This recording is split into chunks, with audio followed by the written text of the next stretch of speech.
Tagkun sa din yung mama nila sa kulungan dini. Nagpatutoy na sa baktin mi, kinanganak na mong anay.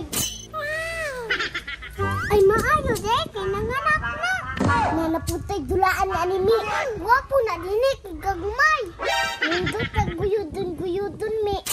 Wala to na to nga, mula kawin mong mama dini. Gani no.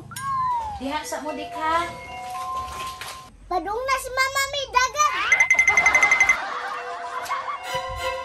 Wala na si mama mi dagan. Hala ka cute Mila. Kuha na ta din ni. Duha lang mi kay isa-isa ta. Kat pa mi. Ayaw ni ma.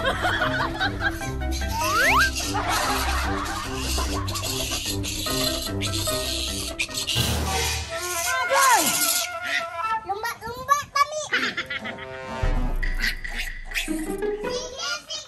Unsa dayon? Giunsa man ani inyong bakten? Kabalo ba mo nga tagpila na? Si Dini ate at sa limuan daw dulaan ng baboy.